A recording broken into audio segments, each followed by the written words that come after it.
আকাশবাণী কলকাতা গ্রামীণ সংবাদ পড়ছি পার্থপ্রতিম মিত্র। সেচমন্ত্রী মানস ভূঁইয়া জানিয়েছেন, আগামী বছরের শুরুতেই ঘাটাল মাস্টার প্ল্যানের মূল পর্বের কাজ শুরু হয়ে যাবে।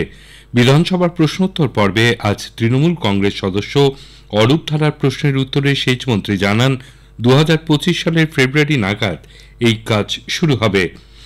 বিশ্বনাথ কারকের প্রশ্নের উত্তরে সেচ ও জলপথ বিভাগের মন্ত্রী কেন্দ্রীয় সরকারকে মুখ্যমন্ত্রী বারবার চিঠি দেওয়া, প্রতিনিধি পাঠানো সত্ত্বেও 2015 সাল থেকে কেন্দ্র 1 টাকাও দেয়নি বলে অভিযোগ করেন। রাজ্যে তার নিজের অর্থ দিয়েই প্রকল্প রূপায়ণের কাজ করবে। এই প্রসঙ্গে অশোক লাহিড়ীর প্রশ্নের উত্তরে মন্ত্রী জানান, ঘাটাল মাস্টার প্ল্যানের জন্য 1238 কোটি টাকা বরাদ্দ স্থির হয়েছে। ইতিমধ্যেই বিভিন্ন কাজে 341 কোটি 550 লক্ষ টাকা খরচ হয়ে গেছে। একই সঙ্গে সেচমন্ত্রী উত্তর ও দক্ষিণবঙ্গে নদী ভাঙন রুখতে কেন্দ্রীয় সরকারের বিরুদ্ধে বঞ্চনার অভিযোগ তোলেন। সিউড়িতে ময়ূরাক্ষী নদীর ব্যারেজে ফাটল মেরামতের জন্য 14 নম্বর জাতীয় সড়কে এই ব্যারেজের ওপর দিয়ে আগামী রবিবার 15 ডিসেম্বর থেকে ভারী যান চলাচল নিষিদ্ধ করা হচ্ছে। তার আগে বিকল্প রাস্তা কি হবে তা ঠিক করতে বীরভূম জেলা প্রশাসনের ব্যস্ততা এখন তুঙ্গে। জেলা শাসক গতকাল বিকল্প রাস্তা হিসেবে ব্যবহারের জন্য প্রতিবেশী ঝাড়খণ্ডের রানীসব থানা এলাকার রাস্তা পরিদর্শন করেন। সঙ্গে ছিলেন বীরভূমের পুলিশ সুপার ও প্রশাসনিক আধিকারিকরা।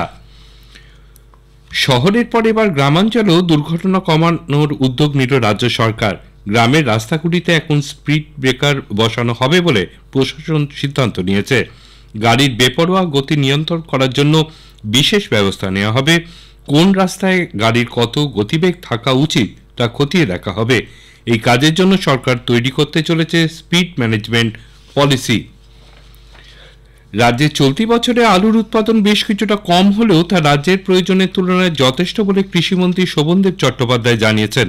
বিধানসভার প্রশ্নোত্তর পর্বে আজ বিজেপি বিধায়ক গোপাল চন্দ্র সাহার এক প্রশ্নের উত্তরে কৃষিমন্ত্রী জানান, 2022-23 সালে রাজ্যে আলু উৎপাদিত হয়েছিল 1,48 লক্ষ মেট্রিক টনের বেশি। সেখানে চলতি বছরে আলু উৎপন্ন হয়েছে 1,27,63,000 মেট্রিক টনের মতো। পূর্ব বর্ধমানের মন্তেশ্বর থানার হাটগাছা মোড়ে আজ সকালে সড়ক দুর্ঘটনায় এক বাইক আরোহীর মৃত্যু হয়েছে।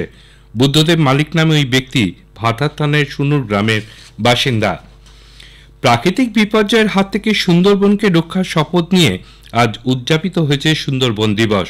দক্ষিণ 24 পরগনার মধ্যে থাকা সুন্দরবনের 13টি ব্লকে এই দিবস পালিত হয়েছে। মূল অনুষ্ঠানটি হয় সাগরের রুদ্রনগর কৃষক বাজারে। অনুষ্ঠানের সূচনা করেন সাগরের বিধায়ক তথা সুন্দরবন উন্নয়ন মন্ত্রী বঙ্কিম হাজরা। উপস্থিত ছিলেন সুন্দরবন উন্নয়ন পর্ষদের আধিকারিক, বিডিও ও সাগর বকখালি উন্নয়ন পর্ষদের মুখ্য নির্বাহী আধিকারিক। গ্রামীণ সংবাদ শেষ হল।